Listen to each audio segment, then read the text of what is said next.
Welcome to Soul of Travel podcast. I'm so excited today to be joined by Dawn Booker. She is a global marketing and communications professional and the founder of Pack Light Global Itineraries. And like many of our multi-passionate guests, she also wears several hats, which we're going to explore, but some of those include adjunct professor and visiting lecturer. And in just a moment, I'm going to turn that over to you to tell us a little bit more about yourself. But I just wanted to let our listeners know that we've met here in the virtual world multiple times. So I'm so excited for us to be having a little one-on-one time today. We both are part of the Journey Women community as part of the editorial staff, and then also have been a part of the women's work program and have really enjoyed getting to know you a little bit there, but I'm very excited to dive deeper today. So welcome to the podcast, Dawn.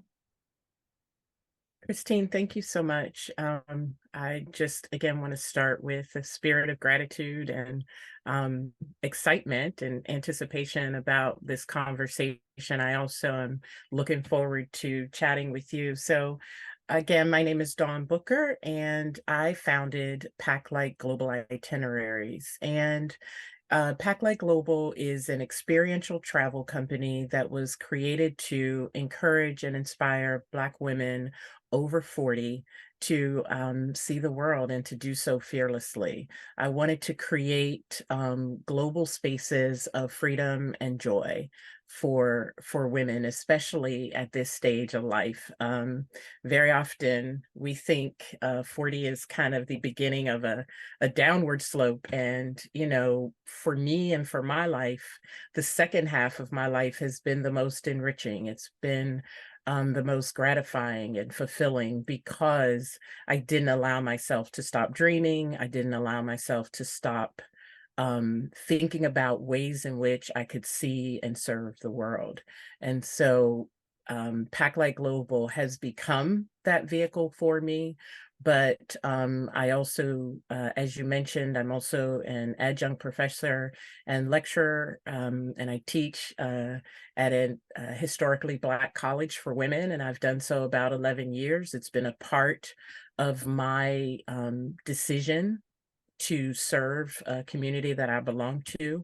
And Packlight Global was also started for that very same reason. So I guess that's the substance of what Packlight Global is, but from the perspective of what I hear from the people that travel with me, it's really a space. It's a space of connection. It's a space of freedom and joy. And many of the women that travel with me have hyphenated lives. They are very active in their communities. They are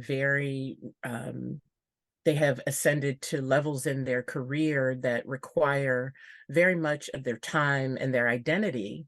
And when they travel with Pack Light, it is our perspective that, you shed those encumbrances, you shed those identities, and you come and go on vacation. It is very much about vacation. It's not networking. It's not about making professional connections, although that may happen. We really encourage women to just enjoy themselves and experience luxury as we view luxury, which for Pack Light, luxury is truly around being taken care of and being acknowledged and seen and appreciated the places that we travel. Hmm. I love so many of the things that you kind of tucked into that description, but I especially love that definition of luxury because that does feel really luxurious. Like I think that is a luxury we is often missing in our lives is feeling welcome, belonging, feeling seen, feeling deep connection. Like that would actually be the most luxurious experience for It me is. outside of, you know, perfect beds or pillows or views like that to me would be like a nourishing luxury. So I love that description that you just shared. I know that you mentioned that your mission is really to inspire women to prioritize themselves and let go of any guilt they might have and give themselves permission to really get out there and discover all of those things you just mentioned. And I know that Packlight was born out of your own experience and a trip that you had to France. I'm wondering if you can share a little bit about why this was such an important part of your journey. So what's very interesting is it's actually two trips to France, right? So my first trip to France was in 2003. I had not had a passport at that time. I had traveled in the Caribbean and had been to Canada, but at that time, I did not have a passport. So my daughter, and my mom all got our passports at the same time. I went to France for 6 weeks. At the time, I was working independently. I had stepped away from my marketing career a little and had a lot of time to kind of think about what I wanted the second half of my life to be like. And, or that half at the time, I think I was in my late 30s. And I took my daughter and my mom, and my mother was a fashion designer. So she, or is, I should say, she would get angry if I said was. So my mom is a fashion designer and always wanted to go to Paris. And when I began to research just how much that would cost, um, what I could do in France that would be beyond just vacation. So I spent 4 weeks in Nice in a French immersion program. And then my, at the time, 12-year or 13-year-old daughter and my mom flew over, and we spent 2 weeks together in Paris. And, I received, before I took that trip, I received a travel journal. And the first page of that travel journal is me landing. It's my vision, what I see when I'm landing over the Mediterranean in Nice. And that was a little over 20 years ago. And I just finished the last page of that travel journal. But in that journal, at some point, I wrote, when my daughter Simone is in college, I'm going to live here and I'm going to work here. And 10 years later, when my daughter was in college, she was away at college in Florida, and sadly, my brother had passed in his 40s, and I was in my mid 40s, and so I thought about, what can I do, with this next part of my life? What matters to me? And so my daughter had come home from college. Um, and I was participating in actually a triathlon that summer, because we literally, it was my 45th birthday, and my brother passed at 44, and so I wanted to do something great for my 45th birthday. And so the night before, my daughter asked me, "So mom, what are you going to do next?" And I had this crumbled up piece of paper from the American University of Paris that I had printed out, and I said, the last time I really felt wonderful, the last time I really felt joy, the way that I wanted to feel joy, was the 6 weeks that I spent in France. And so I showed it to her, and I thought, because she was in school, that she would say, it's not the right time, but she encouraged me to go for it. My parents encouraged me to go for it. And so I moved at 46. I moved to Paris for 2 years. I sold my car, rented out my house, and moved to Paris. And during that trip, or that time in Paris, I explored the world. Um, as a student, I learned about, as a master's student, I received a master's in global communications. I learned about theory and, delved much deeper into ideas of representation. It had always mattered to me, but I'm a learner and an educator at my heart. And so when I began to think about my own experience in Paris as a Black woman living there, and how I often felt invisible by myself, and it wasn't this perfect, lovely experience. I love Paris. I go every year, sometimes more than once. But I also know that as an African American woman, I often felt invisible when I traveled, especially by myself. And I felt like I wish there were more people either with me or in these spaces, as I traveled around the world from a base of Paris, I often got a lot of questions about why I was there. I had people ask me, was college free since I was in Paris, or did my company pay for it? But there were all these kind of micro questions that made me feel uncomfortable and felt made me feel as if I was doing something that I was not expected to do, either because of my age or because of my identity as a Black woman. But I just knew that as much as I love to travel, that did not feel comfortable to me. And so, but I do have to say, the time I spent at the American University of Paris was transformative. My classmates were amazing. They elected me to speak at graduation, so I had an opportunity to let them know what my experience meant. They invited me to all their parties, it was amazing. And I stayed connected. And now, as you mentioned, I am a lecturer in the same program that I received my master's degree. And I've been doing that for about 6 years now.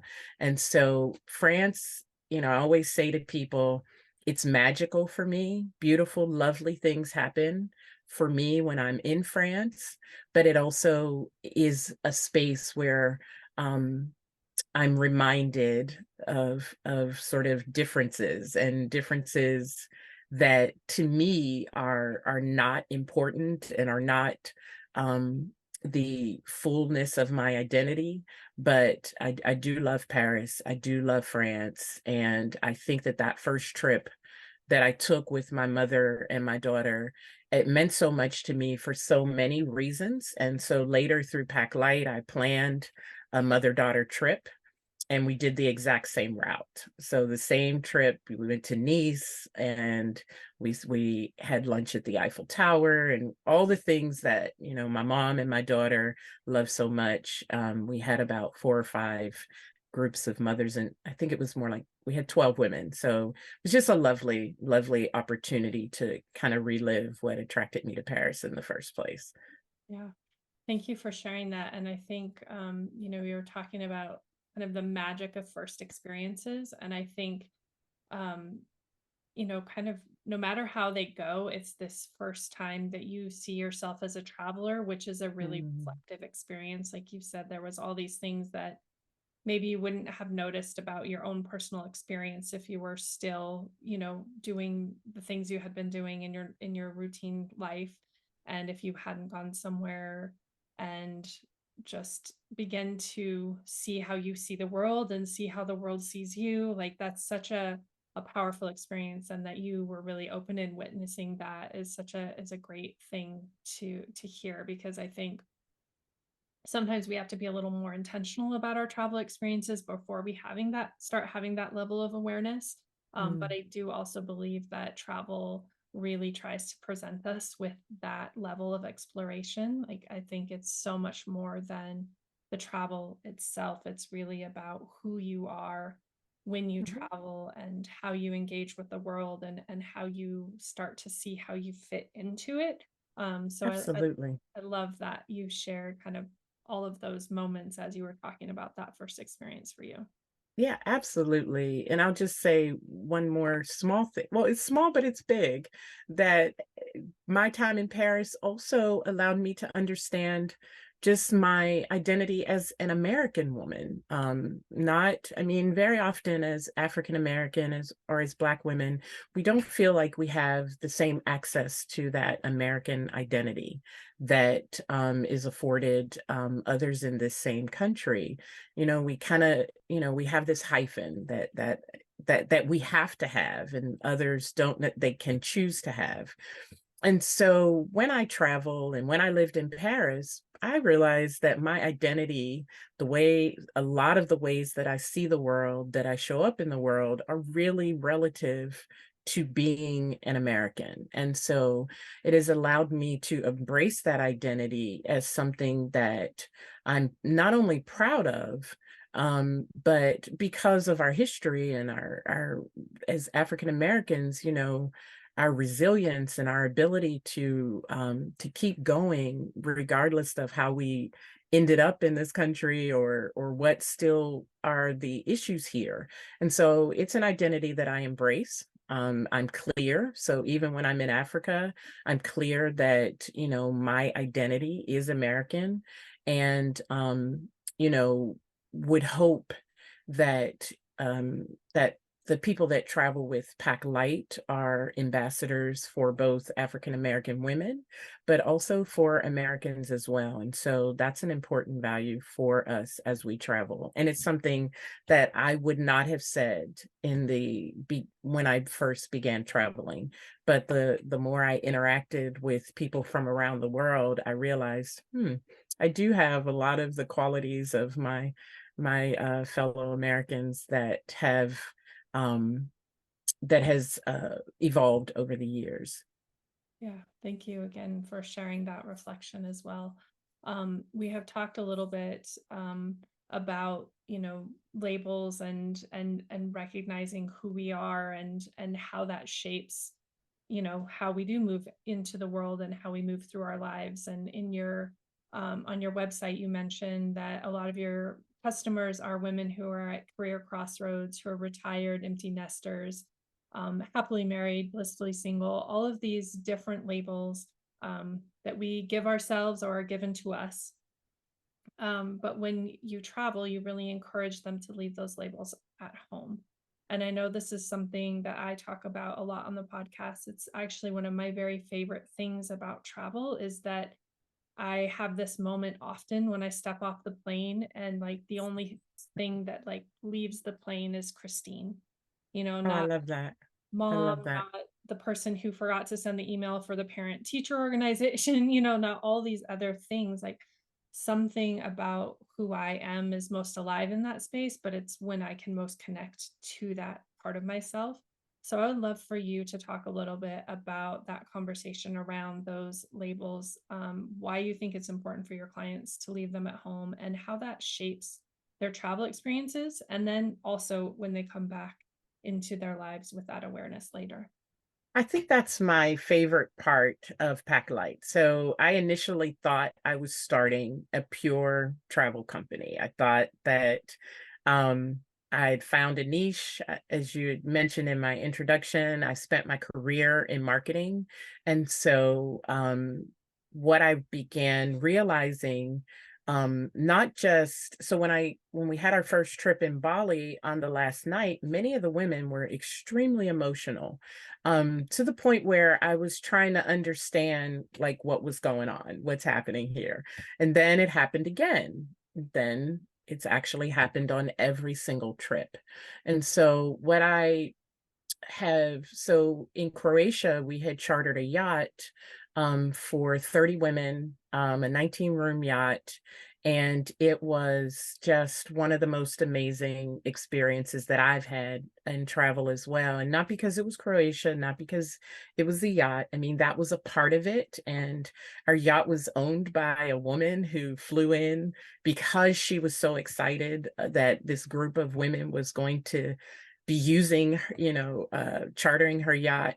And I had a reporter come in and she interviewed many of the women on the cruise, and I expected to hear about luxury, or about the beauty of the island hopping in Croatia, but that's not what I heard. I heard from one of my travelers about how she had been taking care of both of her parents, and they passed in the same year. I talked about a woman talked about how she had never really gone on vacation where she wasn't responsible for every single thing that took place on that vacation. I had another um, a woman with a very high level professional job that says she finds herself in so many spaces where there are no Black women, where she's not able to connect and find sisterhood, and where her identity is more important than who she is as a woman. And so one of the ways, and so for me, that was so enlightening and so beautiful. And what's weird is I didn't listen to the videos until a few months later, and was blown away by they weren't. I thought, well, these are going to be nice testimonial compliments, kind of. And it was the opposite. It actually gave me all this information about why these women were feeling the way they did, and what this travel meant to them as Black women, to be extended luxury, to be extended equity. Private experiences where, there is no necessity to explain or qualify your identity, or the things that, sometimes make global spaces inhospitable for us. And so, when we get to a place, the first thing we do is we introduce ourselves. But one of my foundational values is that you don't introduce yourself by saying what you do. I usually have a prompt question. I usually have a question around something that you're grateful for, or something that you want to acknowledge in your life. But we're very clear that, when we go on this vacation, it's an equitable space. We've had teachers, we've had nurses, we've had, people with very high level jobs, we've had a minister, doctors, all sorts of folks, but we don't want to create that hierarchy. And so you're leaving that identity at home, you're leaving that behind. And so the trademarked tagline for Pack Light is to travel fearless and pack light. And to travel fearless is to travel with knowledge, with understanding, to be prepared, to have information about the local economy, the history, the language, the currency, to understand, like, because I've traveled so much, I very often take groups to places that I've been and where I have connections. So some of the fear or anxiety that comes from planning your own trip, you can leave all of that at home. So you sign up and you show up. And then as far as the packing light, what I always say to to the women who travel with me is that, it's not about your luggage, it's about your baggage. And just like in life, what you bring, you have to carry. And so if you bring, I had someone bring several trunks. We laughed, but she was going somewhere else after our trip. And it was just so funny. She said, I get it. I know this is pack light, but I'm going somewhere for 2 months. And so that's why I have all these things. But typically, we're all very conscious about how much we bring, because just like in life, if you if you think you aren't enough, if you think you don't have enough, then you tend to overpack. You tend to bring things that are not necessary for you to be happy or for you to have a wonderful time. And so the pack light is really about leaving those encumbrances at home, but also some of the physical things that we think we need, because we're just a group of women on vacation and you don't need much. And so I'm not a carry-on traveler. I have not mastered that. I did on a trip to Vienna last week, but I ended up checking it anyway, even though it was just a carry-on bag. So I'm not encouraging women to not have the things that make you feel happy and comfortable on your vacation. But I'm also saying, if you bring it, you must manage it. And so to me, that's a metaphor in so many ways. And so I think it makes women think about, I often hear women say on the third day, oh, I think I should call home. I wonder if my husband, did I give him the information? Very often. And it's like I said, it's like around the third day. It's rarely the first night. The first night, everybody's having a great time. It's rarely the first night. It's right around midweek and sometimes later that women are saying, okay, maybe I should call my kids, or maybe I should let folks know. But we try to make it very clear that this is vacation, this is self-care, this is connection, this is a sisterhood. And I want it to feel, like a place where you can let your braids down and just be, not worry about anything. And I hope to be creating that type of space. So beautiful. And I think what's so interesting is when I first, began following you and saw your website and saw Packlight, my brain, of course, went to, oh, she maybe has a blog about, how to pack better for a trip. And then really quickly I realized that that wasn't what Packlight meant. And that's when I realized, the depth to those words and that it was about not what you're taking, but what you're leaving behind. Oh, And yeah, lovely. all that Yes. allows you to like be immersed in the experience and like peel off those layers and maybe, literally, like you said, peeling off makeup or whatever it Hmm. allows you to be more fully present as you in the experience. And I just, as you were talking, I was thinking about packing and being like, okay, am I putting this in for me or am Hmm. I putting this in for what someone expects me to be? That's Like really good. glasses or a dress or jewelry or something. We're so used to kind of having these performative layers as well.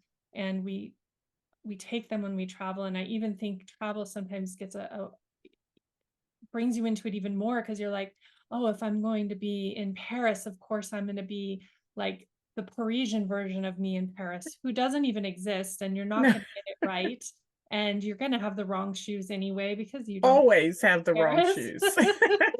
But yeah, so I just was thinking like how freeing is that actually to maybe have that conversation and how much that's going to open you up to the experience that you are already creating just to have that conversation in something as simple as packing and examining what your intention is by like adding that burden to your bag. This is like such a beautiful metaphor. I think I'm going to have to go back and listen to our conversation later because there's so many things in here. But I really, really love that. And it's such a tangible, easy way for people to begin to understand the space that you're creating.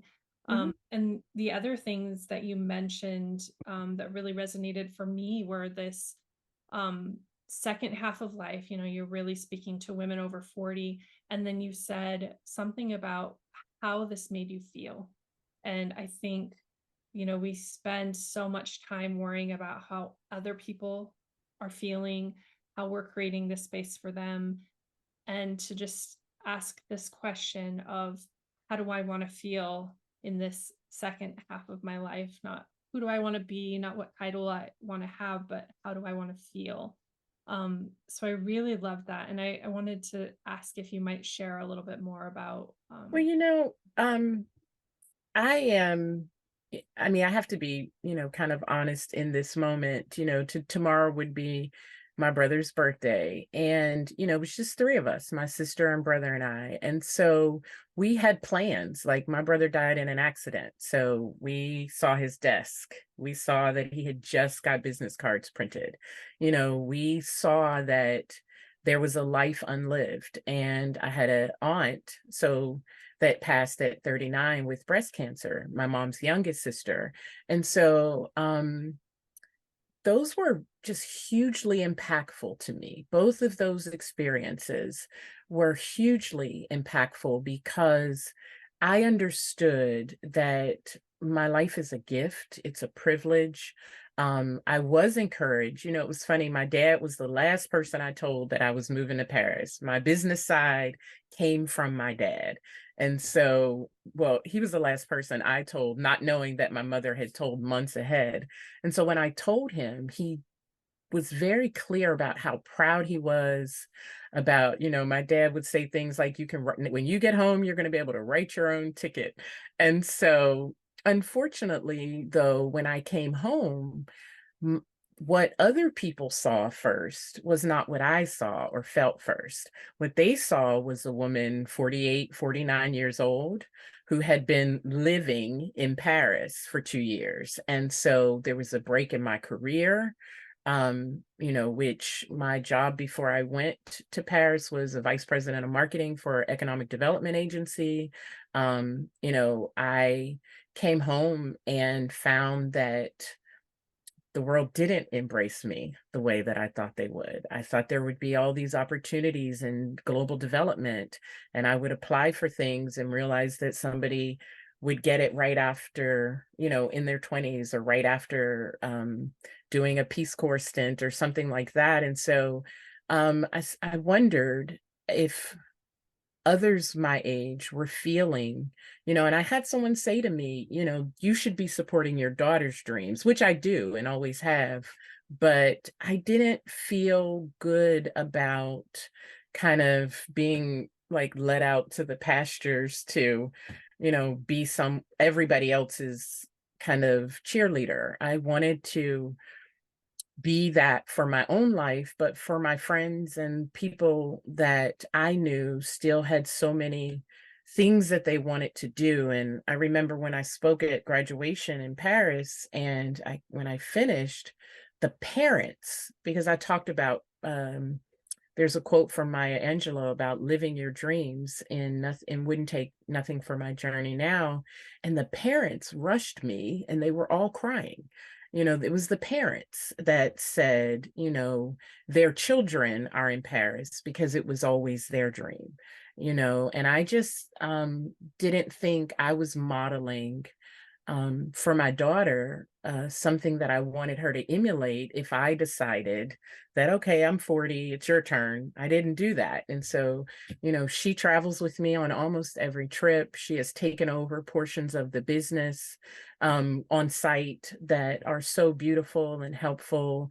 I encourage other women to bring their daughters. That's where there's an exception on the 40 and over, because for women in their 30s, and they're typically in their late 20s or 30s when they come with us with their mom, for them to see this experience centered around their mother, like centered around her joy, centered around her identity as someone over 40. So we are always intentional about having kind of trap doors in our day. So if you're tired, you don't have to feel like you're the one slowing down the group. I will always have a way out. I have rheumatoid arthritis, which means that even though I don't look and I don't appear or present that that's a physical limitation, it is. And so I work out, all that stuff. I'm fine. But if I have an issue with RA, then I need to go sit down somewhere. And I don't want women to have to feel because you are literally naturally aging, you're still alive, you're still here, you're still able to contribute and to create and to dream. I don't want them to start feeling like, okay, because I've maybe gained weight, or because, my knees, I've had people that have come on my trips after knee replacements and right before knee replacements. And I just want to be creative. Like I said, it's more than just kind of a girl's trip. It feels like it's different than that. It's a space that honors exactly who we are, and it's nuanced with our identities as Black women, because I do think that having a majority experience matters, and that is why I teach at an HBCU.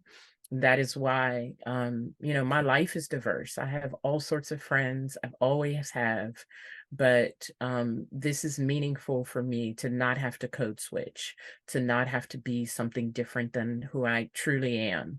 And it feels liberating. And I hope that that is what's happening for the women that travel with me. But, some of them, are empty nesters, and they realize their husband is not going on that dream trip. And so they're going anyway. Some of them, are really, really high level professionals that just want a minute where they don't have to be that, where they literally can show up and have fun, and people don't know what they do for a living. So there's not this space where they still have to maintain that identity on vacation. And so it really means, it feels like purpose. And so, I always laugh with my daughter when I'm feeling, because I'm also an entrepreneur, which has actually really been very difficult and a huge learning curve for me. But my mind has always been entrepreneurial. But what I've said so often lately is that, you can't quit purpose. it's impossible to quit purpose. I'm sure you may have found that in the path that you've taken with the way that you celebrate women and our stories, and just travel as a multidimensional component of our life, that it's purpose and you can't really quit. You can try to quit. You can create some balance, but yeah, it's purpose. And I used to, pray and cry to try to figure out what my purpose was. I knew what my skills were. I knew what I was good at. I knew how I had been educated, but I didn't know what my purpose was. And so through this, I'm privileged to spend this time with women at this time, and then also to be able to do something that for me represents purpose. So beautiful, Dawn. I love that. And like deep in my bones feel the sentiment of you can't quit purpose. And it's a gift, right? But it is also sometimes a heavy weight, Yes. because it can still be, even though you might feel more connected to your purpose, it doesn't always mean that the answer is still clear. And so now you feel like you know just what you have to do, but you're still not quite sure how you're doing it. And I think many purpose-driven leaders and entrepreneurs, like this question always was, just find your purpose, and then you're like, that's the golden ticket and everything from there will be easy. It's like, no, What? before I was seeking and I didn't feel the like weight of my purpose, and now Right. And I you could walk away, yes. right? Because you're like, that's not my purpose. That's just a job. So not so. It's actually, it's I've been noticing though, through Carolyn at Journeywoman and, just other women my age, that it's a movement. It's not just my group or my idea. It's a movement. It's a space that, or it's a time in history, or a time in our existence that, women, especially women over a certain age, are trying to not recapture our youth, but to literally embrace who we are and the things that we've learned, and the way that we want this next part of our life to be. And I'm actually grateful that I came through life at this time, because I do think it's a movement. I don't see myself as the only person in this space. And I didn't see the work that I was doing to just meet a market niche. Although there is, a lot of money being left on the table, because um, Black women over 40 are not a target in the travel industry. They are not seen in marketing materials or commercials, or even travel narratives and travel writing. And so I do, I was at Tour Radar's event last week, and I talked about inclusion and equity in the tourism space as an economic conversation. It is not a conversation about the right thing to do. I mean, we all don't always do the right thing, and it's harder to do the right thing if it might mean that you lose money. But in the case of, equity and extending your understanding of who travels and your idea of what a high value customer is, that doesn't cost you anything to extend that idea and to market to a viable, ready, curious client that could potentially allow your business to grow. So to me, that's an economic decision. It's money left on the table. My trips are not cheap, but they typically are full, and I've not had anyone say to me that they feel like they've overpaid, or that the value didn't align with what they paid. And so um, if more travel companies would think about how to be more inclusive, and it's not about price, it's not about things like that. I don't, money is not why you don't see as many Black women in some of these travel groups or other travel experiences. We want to be in a hospitable, welcoming space. And so that takes a little more effort, but it also can reap dividends. Like the brands that we've worked with that have really treated us humongously well, and not, again, because my background is in marketing, because I worked on major customer meetings and events, I know the value of my customer.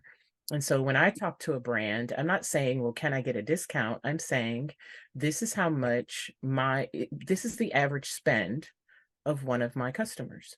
They use the spa, they go to the bar each night when they come home.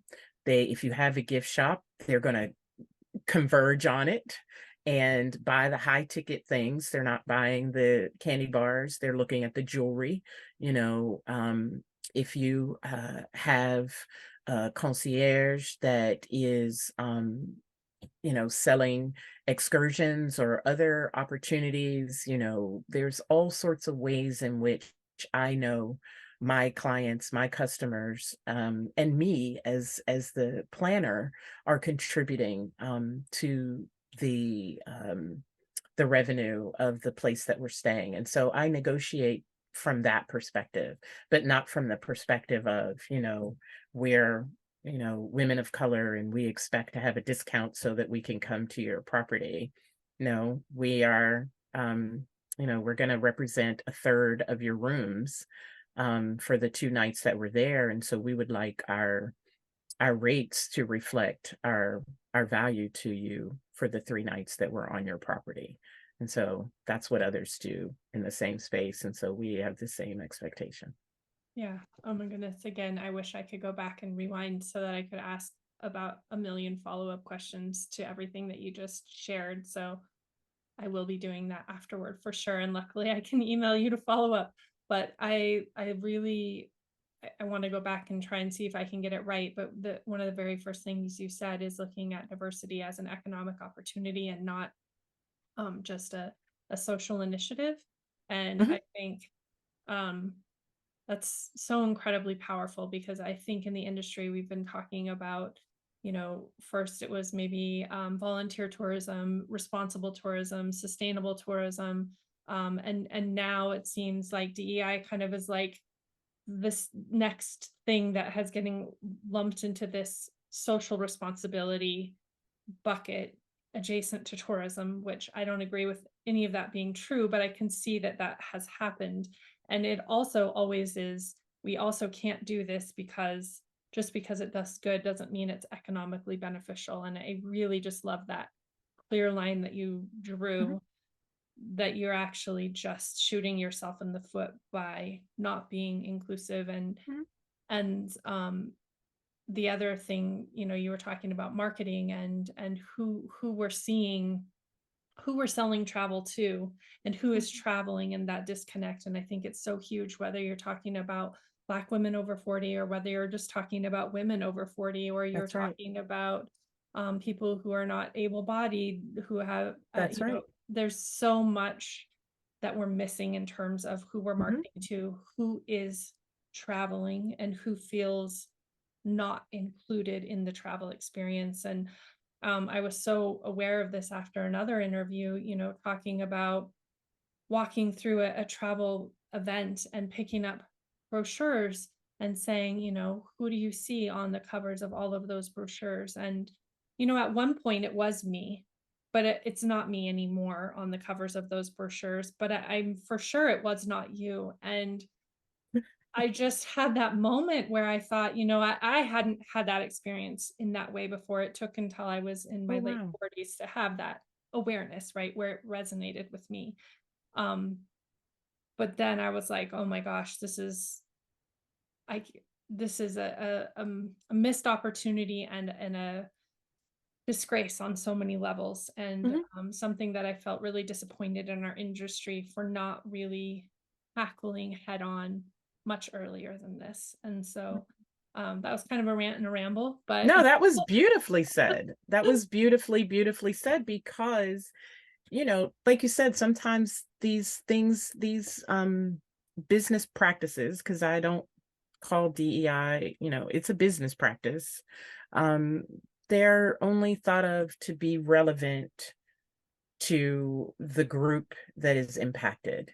And as the group that is impacted gets larger and larger, like you said, it's not just Black women, it's women over 40, it's women over 50, it's differently abled, it's differently sized. There's just so many ways in which, if you decide that this is who travels luxury and this is who deserves to travel luxury and this is who can afford to travel luxury, once you make those preconceived decisions, you've just lost money just in that moment. Mhm.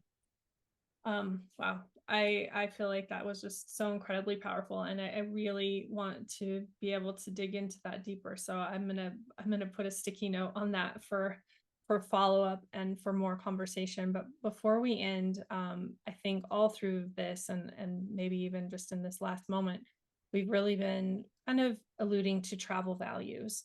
And Mm, I think that that's something that's really important to both you and I, both as planners of travel, as people trying to create influence in the industry, and as people guiding travelers. I would like to understand a little bit about why that is important to you, how you use your travel values to gauge the experiences that you participate in and mhm. those that you create, and then also how that might um, come up in conversation with your own travelers. That's a lovely question. For me, it's equity. It's really important because I've been in spaces where I've felt more than, and I've been in spaces where I felt less than. And actually, neither space was comfortable. So equity is very important to me. As far as the local and indigenous people, I'm interested in economic impact. So we actually do not do volunteerism at all. We feel like if I'm using a local transportation company, if I'm using a local DMC, if I'm using a DMC, and so in Tanzania we use a Tanzanian company, in Ghana in December we use a Ghanaian company. So my values, our values at Packlight are really around um, a respect for and a clear understanding of our ability to economically impact the communities in which we visit. Um, Absolutely respect. Respect for one another, but also, I'm very clear that, because some people have a different definition of luxury. And so in our very first meeting, I distinguish between opulence and luxury, and that, opulence is what you see. It's, this expectation that people are going to serve you all day long. And, but being in a luxury space for Pack Light is just really being taken care of, and being in a space where you feel welcome. And we've had so many experiences that have felt that way for us. So many, more than, I mean, one or two that have not, but maybe just one really, because we bring a spirit of joy and happiness and connection, and where, we bring uh,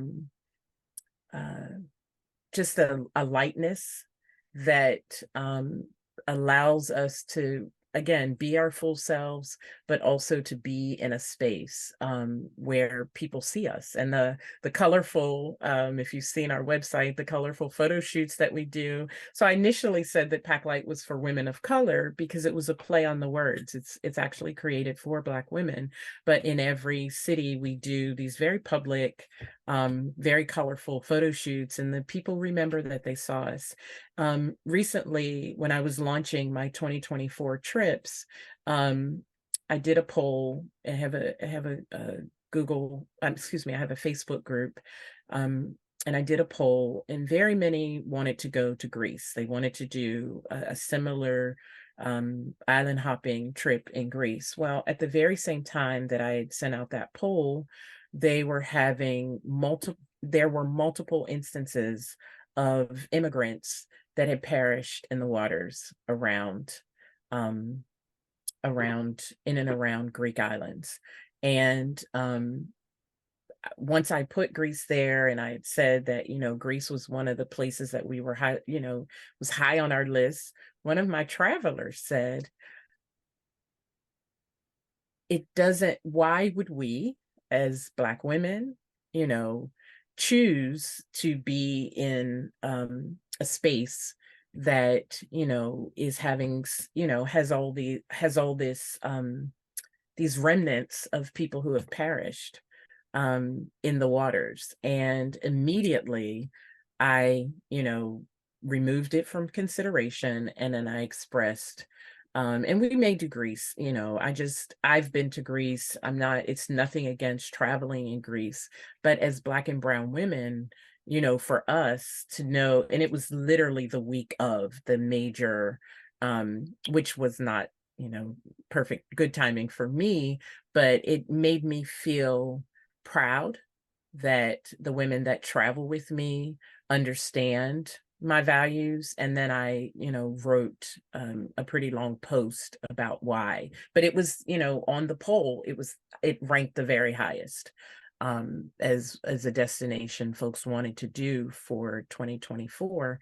But I was very clear that it did not align with our values, and we couldn't feel comfortable and confident, conducting an island hopping tour in those waters at that time. So that was an example of when it was kind of spoken back to me, what I have been very clear that my values are around local Indigenous people, Brown people, because very often when we travel, we're being treated with privilege, with great privilege, by people who look just like us. And so I think it's important for us to be stewards of this privilege in a way that, we're remembering, and we are extending, kindness, generosity, not pity, not, you know, subordinate, creating a subordinate type experience, but really creating allyship and creating opportunities to learn about local and Indigenous people, as opposed to, treating them the way that many other travelers do, as servants and not service. Again, just thank you so much. The way that you continue to share your values and express all of the things that you've shared, it's really speaking so true to my heart and to the way that I hope people can engage with travel. So I really, really appreciate everything that you've shared with us. And this conversation has flown by, so I can't believe we've already been here for our full time together. But quickly, two things. I have a few rapid fire questions to end Oh, our good. I was hoping I would get the rapid fires. I was scared that we didn't have time. Good. do it. And just before that, I know you mentioned 2024, but if you wanted to share just a few of the places you are headed for listeners, if they're interested in traveling with you, where will they be able to go with package? Absolutely. So in May, we'll be in Bali and Singapore. In July, late June and July, we'll be in Portugal, in Lisbon, and in Madeira. In October, we will be in Thailand. And then between late December and the 1st of January of 25, we'll be in Senegal. Excellent. Well, thank you so much again for everything you've shared. Let's jump into the rapid fire questions. The first one is, what are you reading right now? Oh, a couple of things. So I'm reading Atomic Habits, like everybody. I just finished Mariah Carey's autobiography, which was so much fun because she actually sings in it. So yeah, those are the two books that have, I'm an Audible girl, so those are. And then I'm reading a book. A friend of mine wrote a travel fiction book. She's a professor and wrote this lovely book called How Not to Save the World. And it's about a woman who her mom was the head of a global NGO. She passed, and the daughter had to take over, couldn't figure it out financially, so she became a global jewel and art thief, and she's a Black woman, and it's an amazing book. So it's called How Not to Save the World. I love it. I love that you have multiple books and multiple genres. I typically am the same, and I also love to have an Audible book on around me on my phone, on my all my Mhm. devices, so I can always be immersed at some point. What is always in your suitcase or backpack when you travel?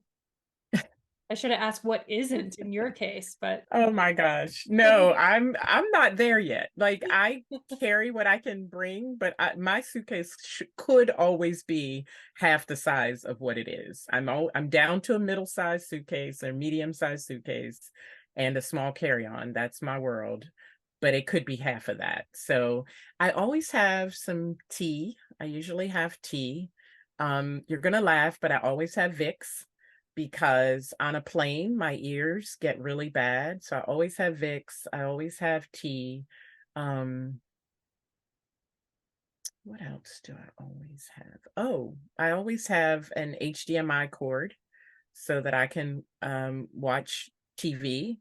For to me, that brings me home because I travel a lot by myself. And so having a way to just kind of watch TV and from my laptop, it makes me happy. So Mhm. those are things that I always put in my bag. Yeah, the HDMI cord has never been mentioned, and that's very clever. Always.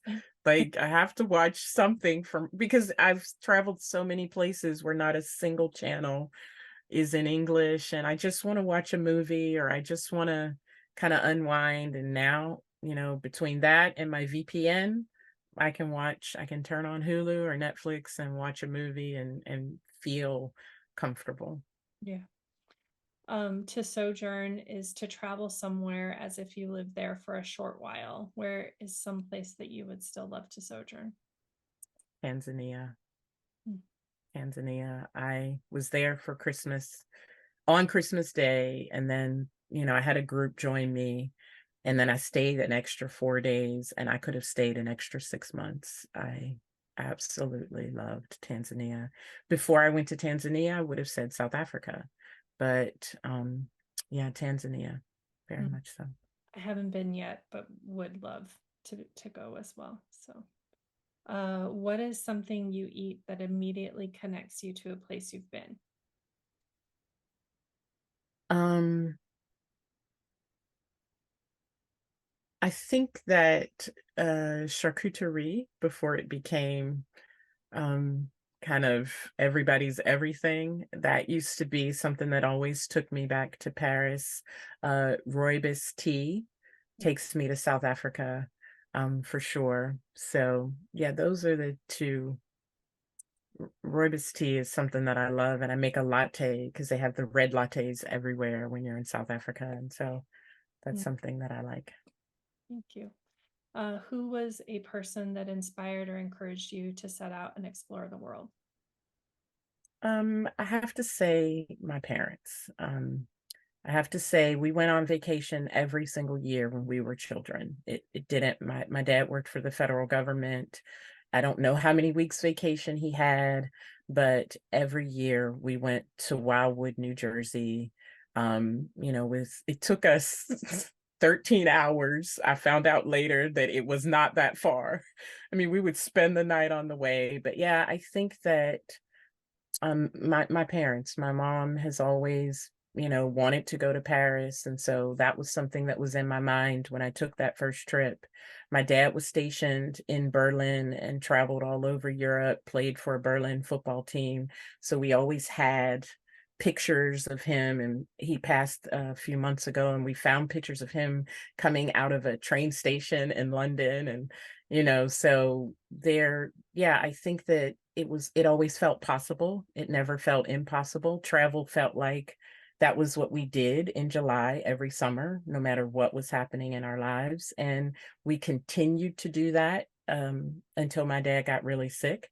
So we did family vacations always. And so travel was a value in our family. And so it never felt like um, something that you did only when you had saved for 6 months or 2 years. We didn't travel just felt natural. It felt like movement, like breathing. Oh, again, I love all the things that you just said there. If you could take an adventure with one person, fictional or real, alive or past, who would it be? Um, that makes I would have loved for my sister and brother and I to have with our kids. We never had that chance, but I would have loved for all three of us to go to Egypt together and to sail the Nile. And I did that. I had to go to Egypt actually the day after my dad's funeral. And when I was there, all I was thinking was, wow, my family would love this trip. They would have loved this trip. So yeah, I would have loved to have a vacation with my brother and my sister and our families, and to have that happened. So it didn't, I mean, we traveled, but just locally, but I would have loved to have taken like a global trip together. Yeah, I love how much travel is for sharing with you. It's so Yes, it evident, is. and I think that probably really goes to the spaces that you create, and I love that that sentiment. It's an expression of love for me. That's what it is. And that's how I see it. And that's what is the foundation in the trips that I create. It's really is. It's an expression of love. Thank you. Well, the last question, Soul of Travel, is for honoring and recognizing women in the travel industry. Who is one woman that you admire and would like to recognize in this space?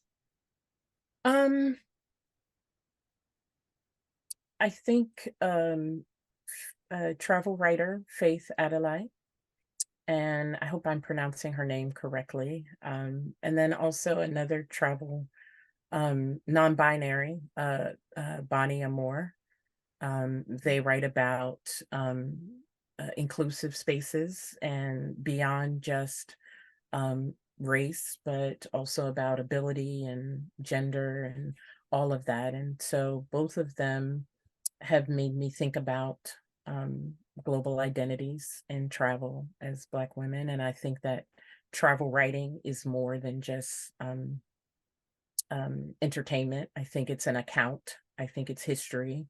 And I think that travel writers ensure that Black women are people that are not mainstream in this country or others are included in that account. And so I admire both of them for that reason. Hmm. Thank you again. I feel like if this conversation were a book, there's sticky notes and highlighters all over the place with notes in the margin. Thank you so much for this beautiful conversation. I appreciate so much our time together and everything that you shared with us today. Thank you, Christine. It's been my pleasure. And I want to thank you for what you are doing. I've been so excited to have this conversation since you asked me quite a while ago. And, the fact that you see just all the dimensions of travel and its connection to our souls, it's really beautiful. And I feel like if I were going to talk about what travel means to me in a space, I'm so glad it was this space and that you created something that made me feel comfortable talking about travel as it actually resonates with me and not just as a business. So thank you so much. Thank you. That's the soul of travel. So I appreciate you honoring that. Thank you so much.